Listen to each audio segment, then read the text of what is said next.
Okay, this lesson, what we're going to look at is we're going to look at dividing polynomials. And we're going to do two methods. We're going to do long division and we're going to do synthetic division. But I assure you, once we learn the process of long division, that's one step.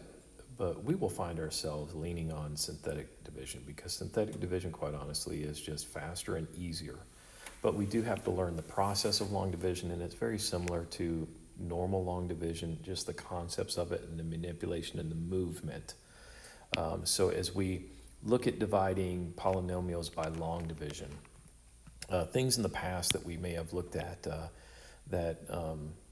if we take 6x squared minus 15x and divide by 3x, we're taking both of those terms and dividing it by 3x, because that's the way fractions work, right? This is a common denominator for both of these. And then that would simplify to 2x, and then this would simplify to minus 5, because again, you know, your x's simplify to 1. This is divisible by 15, which becomes 5.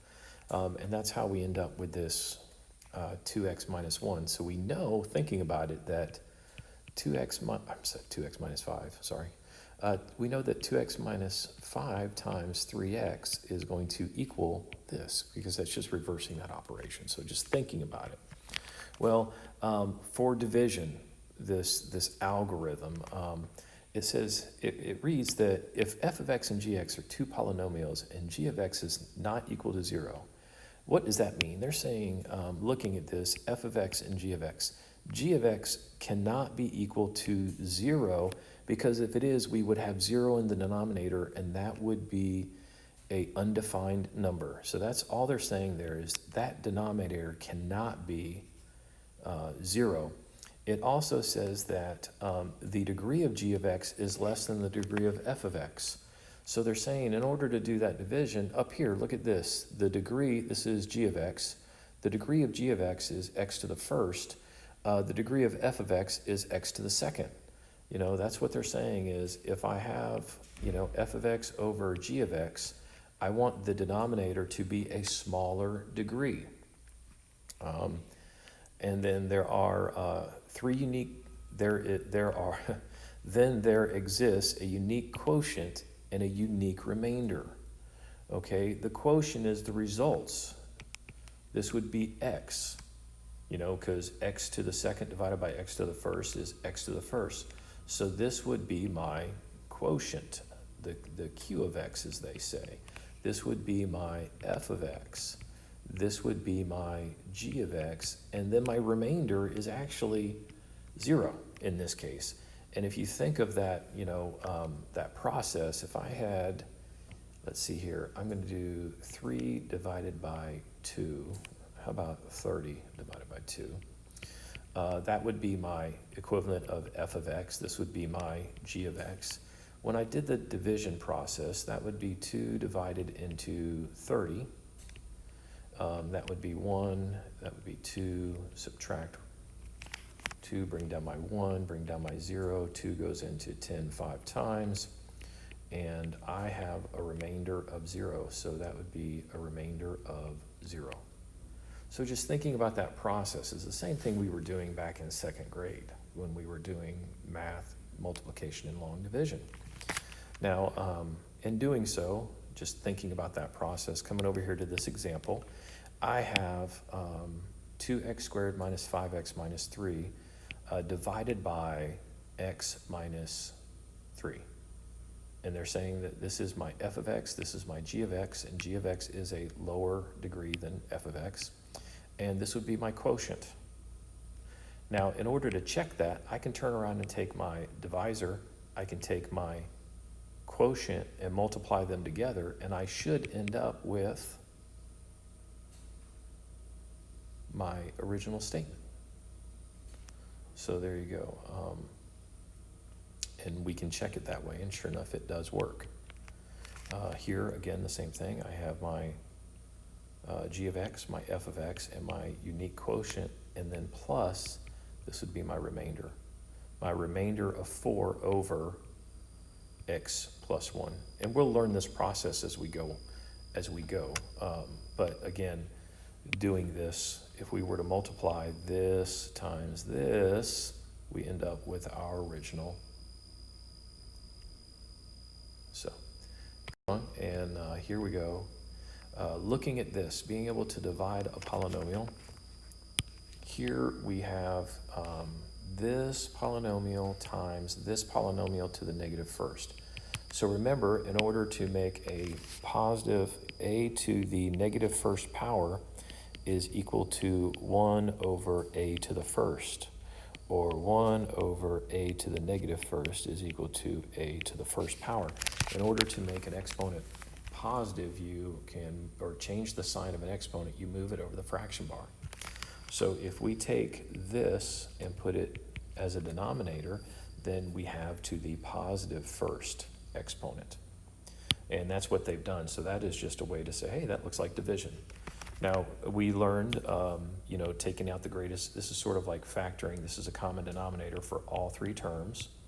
So we get here, and then we can turn around and simplify. I know that doing my b to the third divided by b to the first, that b to the second, I know that this would be a to the third, and I know that this would end up being 4, simplifying that.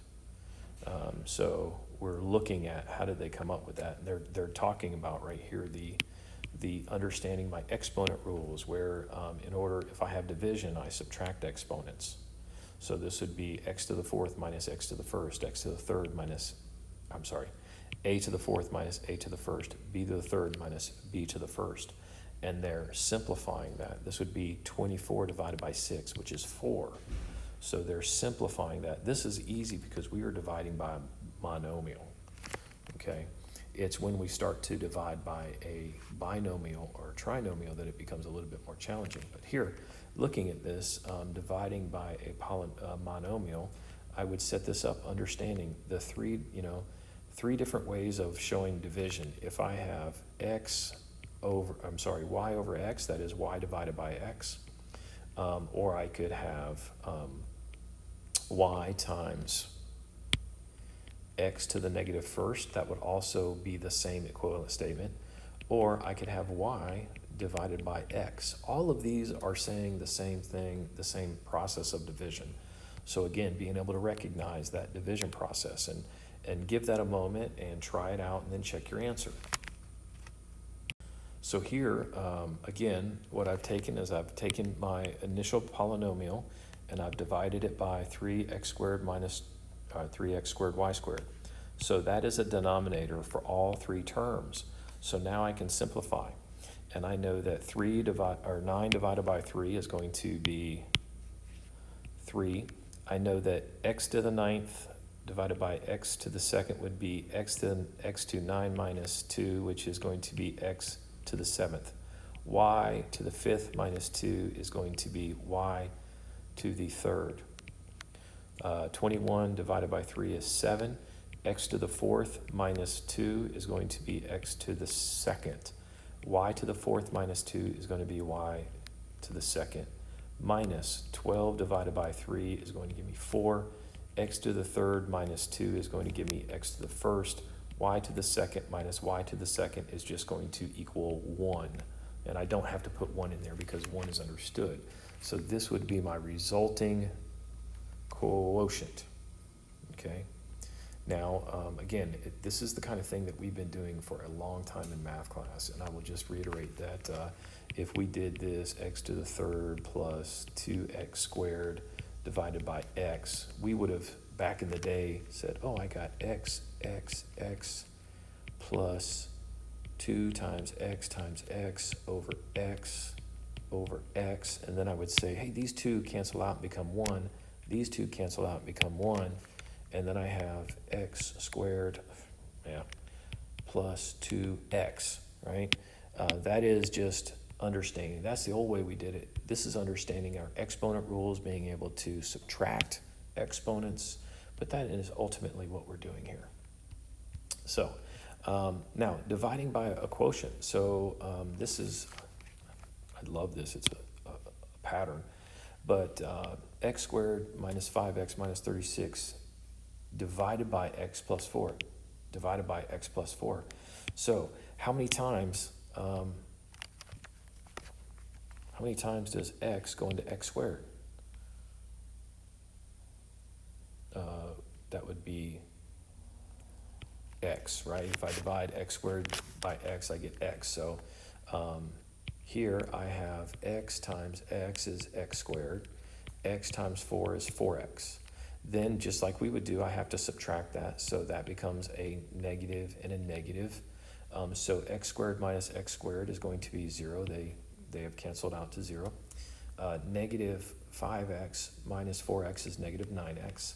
Then I bring down my negative 36. And if I divide negative 9x by x, I want to use negative 9. That's going to let it cancel out.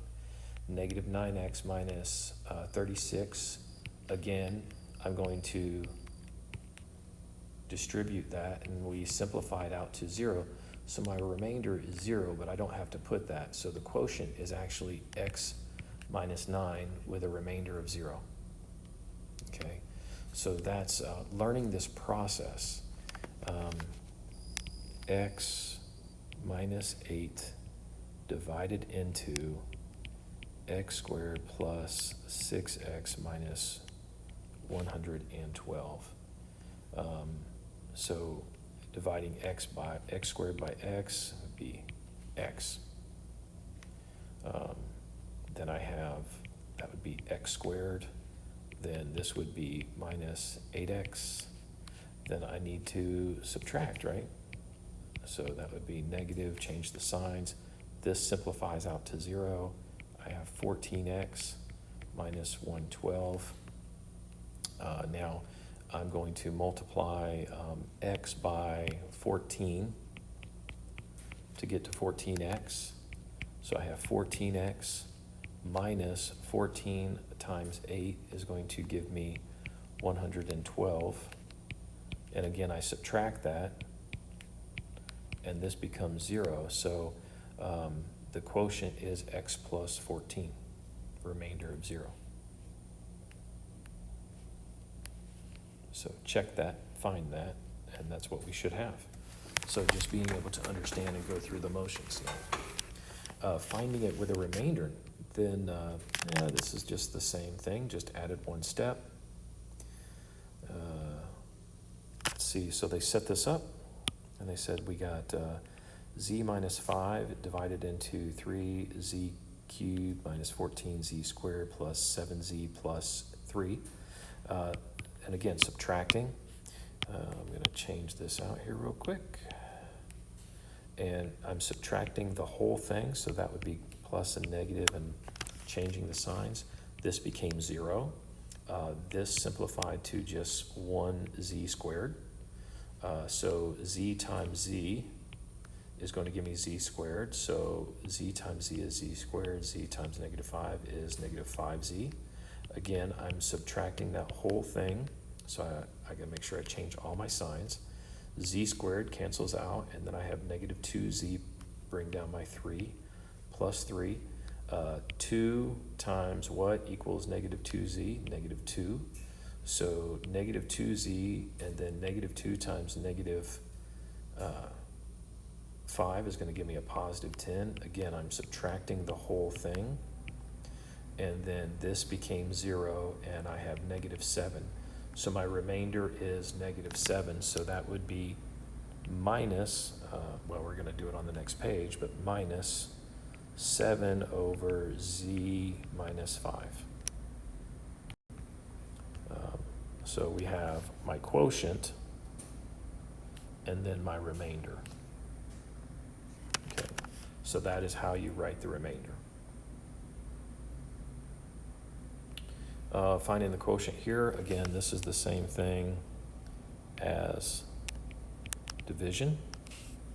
So we would do the same thing when we do our long division. So I give you an opportunity to do that, and then check your answer. So as we look at this problem, I have x minus 2 divided into negative 4x to the third plus 5x squared minus 2x minus 9. And then what do I have to multiply x by to get negative 4x cubed? I would multiply it by negative 4x squared. So when I multiply that, I get negative 4x cubed plus 8x squared. I have to subtract that, so I subtract both terms, and this becomes 0, which is what I wanted, and this becomes negative 3x squared. Bring down my negative 2x. What do I have to multiply x by to get negative 3x squared? Be negative 3x, so I have negative 3x squared plus 6x.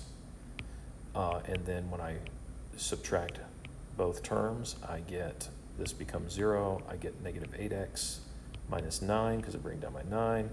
X times negative 8 gives me negative 8x, so negative 8x plus 16, but I'm subtracting it, so minus, and this became 0, and I have a remainder of negative 25, so my remainder would be written as minus 25 over x minus 2.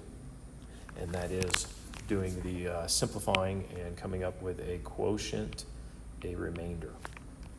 Okay, so that is doing long division.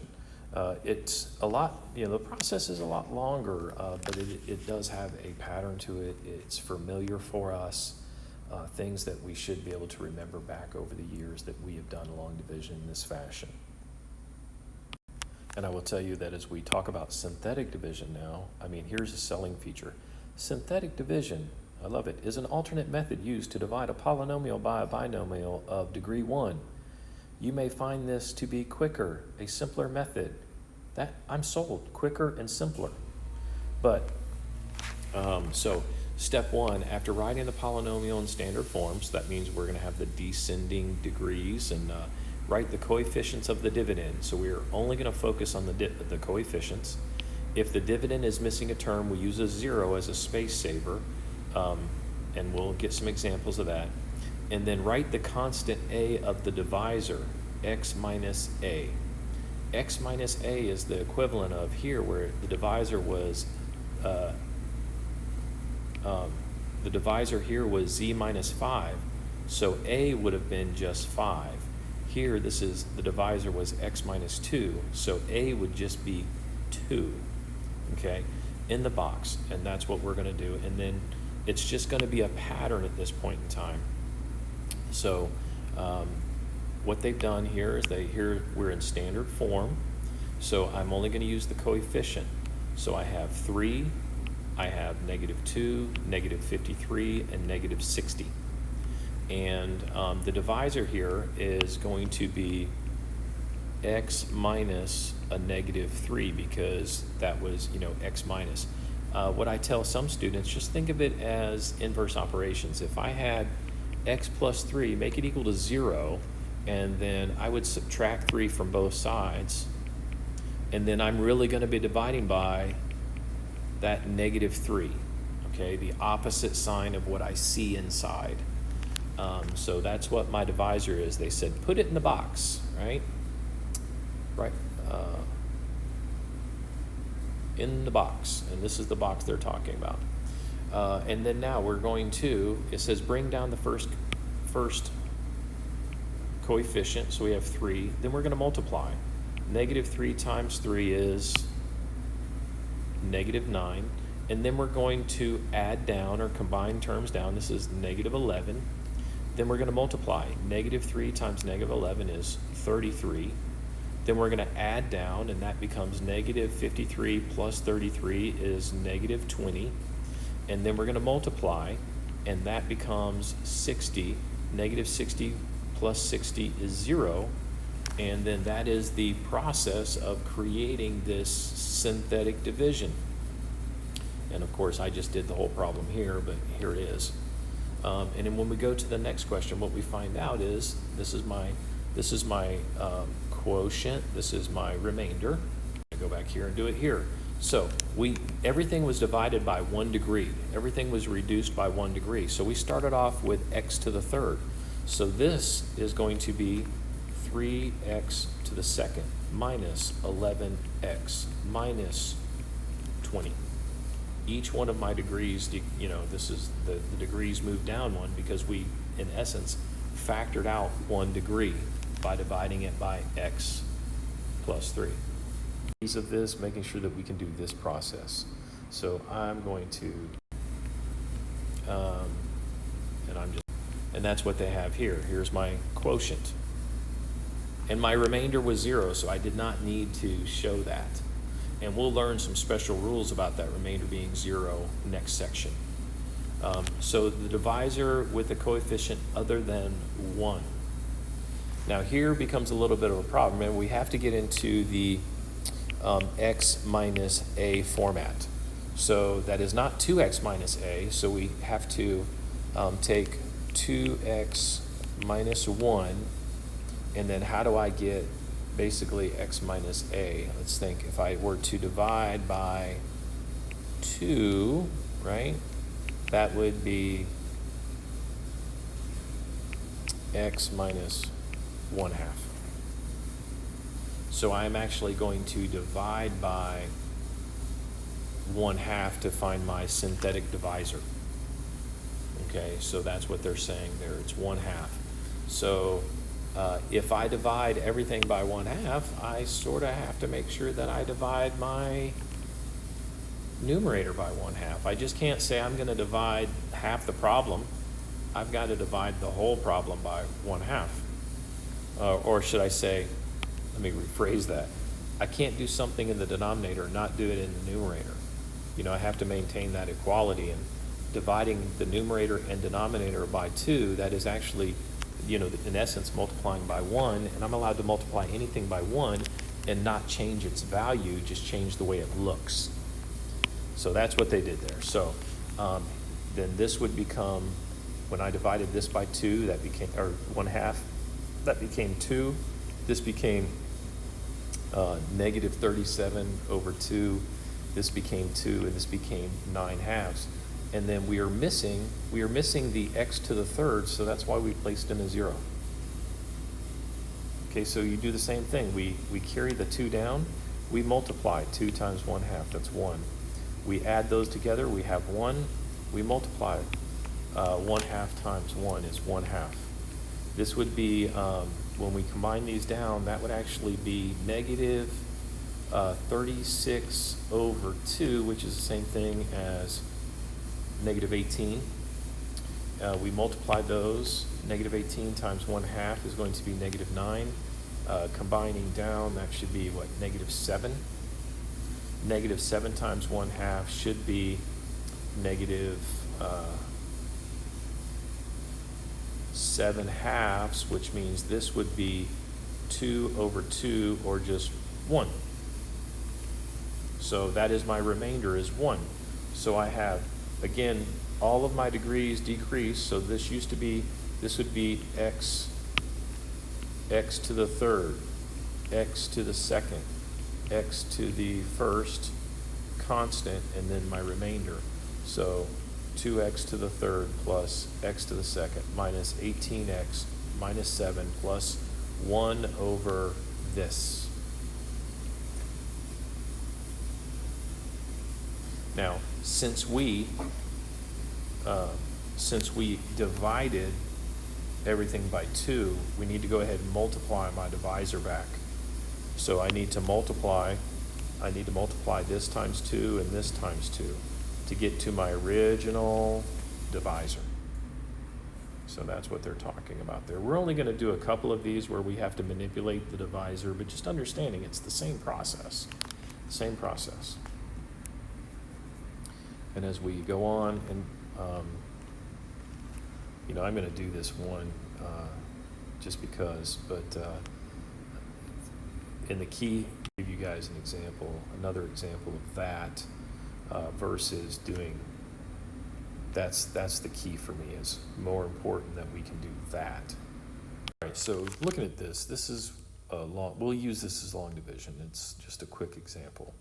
I'm going to take this and I'm going to say, hey, let's do long division here, and let's take 3x squared minus 11x minus 20 divided by x minus 5. So x minus 5, this is going to be the same thing as x minus a. So they said in the box, I need to put a, which is 5.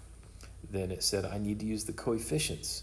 The coefficients would be 3, negative 11, and negative 20. So 3, negative 11, negative 20.